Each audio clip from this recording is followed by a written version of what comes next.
Welcome to the 12th week before my last frost date, Zone 6A, and we're here at Blue Heron Hill down in my seed starting operation. So let's recap what went on last week. I want to show you some of the progress we've made. Here are the sweet potatoes, and then we have leeks and onions. Leeks and celery. So it looks that our sweet potatoes in the water have started to root. You can see those white roots, that dark brown one, that's a leftover from last year. So that's not a viable root, but you can see the white roots have started to come through on that one. There are no slips yet that I see coming from the sweet potato.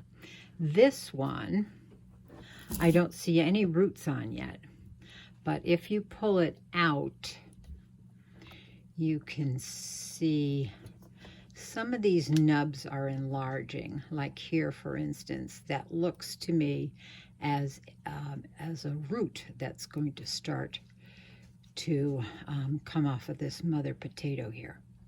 So plopping it back in.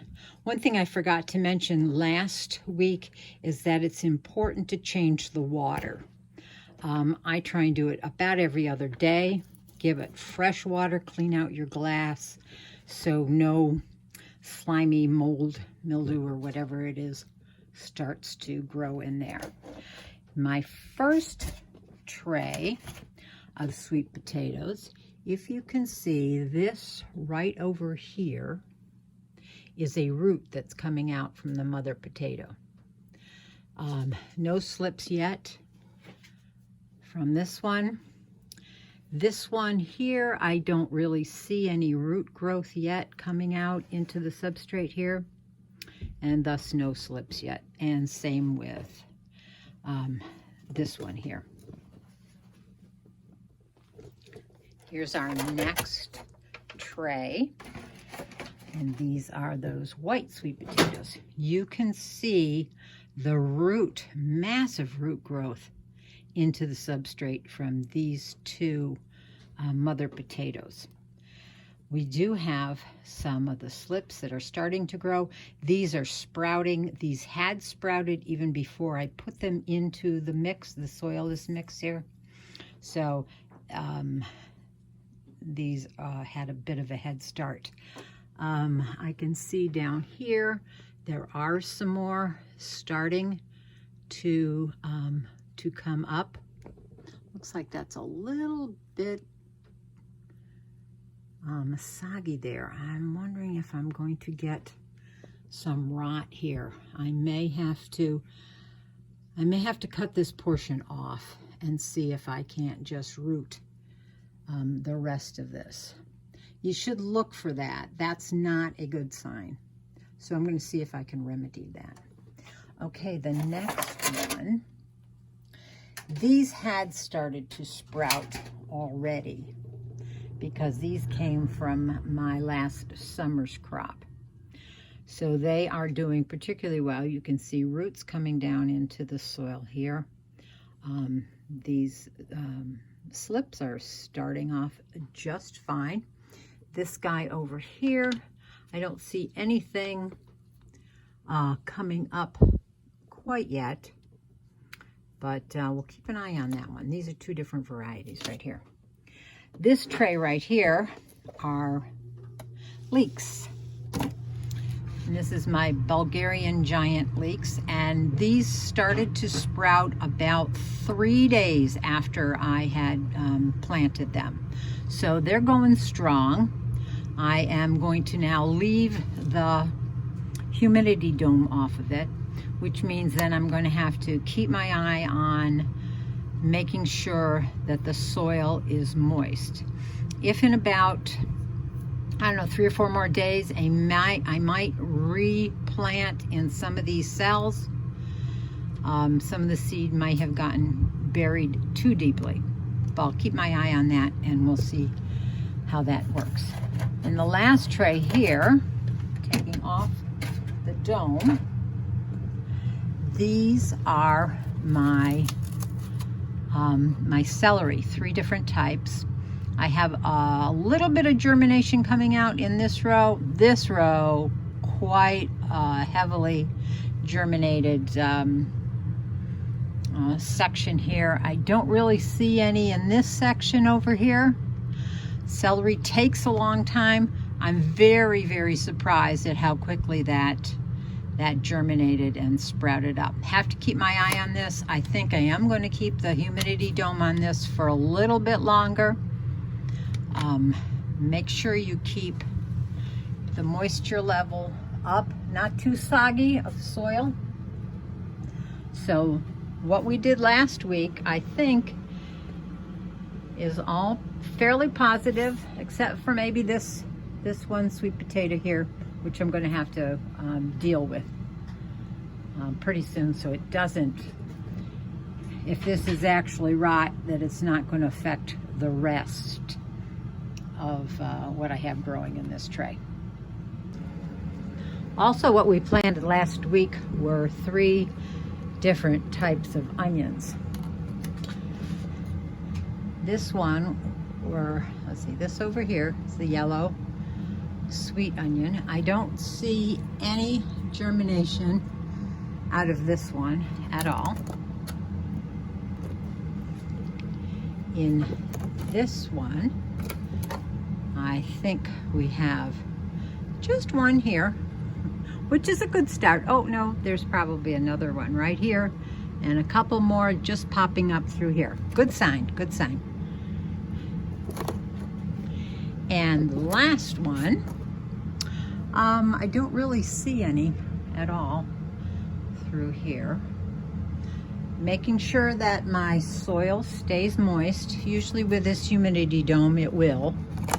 You can see it's on a heat mat, and I'm going to leave it on the heat mat. So according to my chart, and we are sitting here the 12th week before my last frost date. No need to remind me that there's still a lot of snow on the ground outside. I've written down parsley and cilantro and lettuce. So I think I'm going to start with the lettuce first. I have my pre-moistened seed starter. I have a tray that is perforated in the bottom. It will go onto a drip tray so I can keep it moistened. I water all of my plants from the bottom, all of my seedlings to start with. So we're going to fill this one up, not terribly high, but high enough so the lettuce will have good root structure. I'm going to press it down a little bit. You don't want to tamp it down too much. It's important that the seeds have good contact with the soil, but you also want some space in the soil because oxygen and air is good for the growth of the roots of a plant. These are lettuce mixes, more or less, that I saved seeds from. I think these might not have even been last summer's seeds. They may have been 2020's seeds. This one was burgundy ice, which is a red leaf lettuce. Lettuce seeds. I didn't try and pre-sprout these to see what their viability is, because I know that lettuce has a very long shelf life. Now, this fuzzy stuff is called the chaff, and if you blow it, all that blows away and what you're left with is seed. But to me, that really doesn't matter. That can go into my planting here. These seeds are so tiny. That will add to the soil structure. So I am going to just lightly go over the soil and plant. This is how I plant the lettuce. So we're going to plant a little bit of that. This one, it's a lettuce mix of Butter Crunch, mostly Butter Crunch, and something else. But I usually let quite a number of my lettuces go to seed in the summer. So there's quite a lot in here. Let's see what we got. Okay, now these are white seeds. I like the white seeds because they show up a lot more. So I'm going to just sprinkle those over the top like this. I'm not really worried about overseeding any of this because I am going to not necessarily thin it out. I'm just going to be cutting it off as it comes up, and so it will grow again. Or I will just cut it all off and then start again. So after scattering our seeds over, I'm going to put a light mixture of the dry seed starter mix over the top. Because these seeds are so thin, I don't want to put too much more on top. Now, normally I do bottom water at all times, but at this time, just to slightly moisten this, either a mister or something like that. I have an old soda bottle with this neat little kind of a sprinkler top. Just lightly rain over the top just to slightly moisten that soil that's on the top. And now it's ready to go in a drip tray, on the heat mat, and with the humidity dome on it. This is what we're going to plant this year to get an early start. All of these can go in the ground before the last frost because they are cold tolerant and they do well. Actually, parsley actually will winter over, and because it's a biennial, and its job is to produce seeds in the second year of growth. They are in the same, parsley is in the same family as carrots are, so they send down a fairly thick, deep taproot. So if you ever tried to dig it up in the following year, it's got quite a root system to it. So anyway, parsley seems to like to grow anywhere in my garden, and then I always let it self-seed and I get some more coming back. But I'm planting parsley now just so I am sure that I have some parsley and I can put it in spots that I like it. I also like to grow parsley because it's a host plant for the black swallowtails. They lay their eggs and the larvae or caterpillars dine on the parsley in the latter half of the summer. So they're always a good thing to keep around year after year because they eat aphids and some other non-beneficial bugs in my garden. So let's get planting. What I'm going to try this year, I have a new system that my sister uses this type of system, so I thought I would give it a try.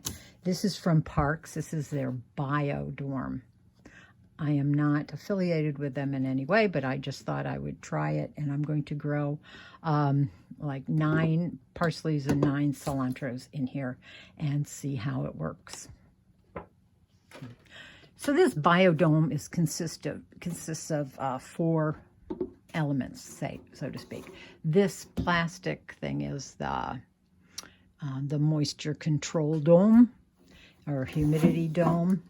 It has a styrofoam, which I'm not too pleased with. Styrofoam and plastic are not my favorite things, but this is guaranteed to last for a dozen years at least. These are plugs that are made up with a combination of peat moss, and they are a seed starting plug that will just pop out of this, and then I would just have to buy replacement plugs, or I don't even see why not. I couldn't put my own seed starting mix in this. So those two parts there, and then it has a drip tray.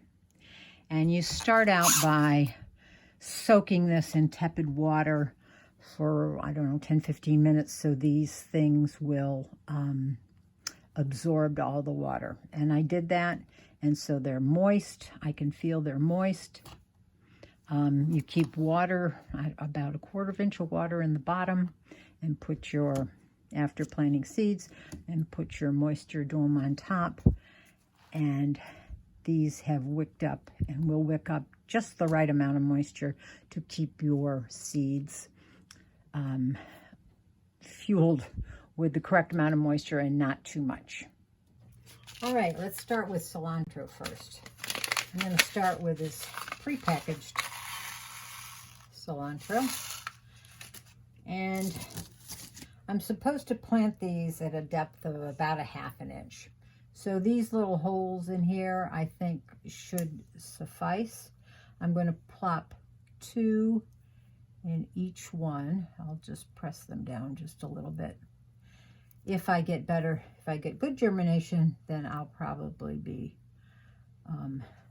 culling them back to 1 plant per plug here. I guess I don't need to try and cover that. So 2 and 2 and 2. And I think I will take cilantro from my seed saving. This is the same variety as this because I harvested this crop from that type right there. Okay. There we are. And we'll see how they do. Just going to push those in just a wee bit. Since you are supposed to plant them at a depth of 1/2 inch. Oops. I think I lost my cilantro seed. Uh-oh. Oh well. It's on my workbench someplace. All right. So I'm just gonna, I want to cover them up. I don't know if I'm supposed to or not. We'll see how that works. Okay, so cilantro. Oh, let's see. I'll do cilantro here. These 9 here will be parsley. And I will take my parsley from. Now these are a lot smaller seeds. So I'm going to just sprinkle a few right in that region here and see how that works out. I think maybe I'll take a little bit from my packet here. This is flat leaf parsley.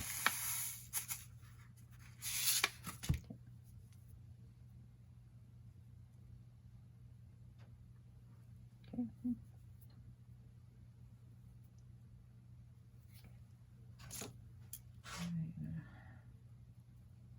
According to the directions, that's all I have to do. Mark it. Place the humidity dome on top. There's little closures here, so we want full humidity, so I'm making sure that those are closed all the way. And then this will get put on a heat mat until it germinates. No need for light yet. I do have some that require light, so I may just cover this with a black cloth until it germinates. So another beneficial thing about cilantro, it's also coriander. So if you let it go to seeds, you now have coriander, so it's a dual purpose plant. If you don't, it bolts very quickly in the warm weather. So if you don't harvest it early, it will go to seed, but you let it stay and you can either harvest the seeds to make coriander, grind it up, or you just save the seeds for next year. And that's what I'm doing. Thanks for coming along with me on my journey here on the 12th week before my last frost date. Sweet potatoes are doing fine. And we planted cilantro and parsley and some lettuce. And I'd love for you to give me a thumbs up and subscribe if you haven't, and share it all around. So next time that we can go digging in the dirt, happy gardening. Bye.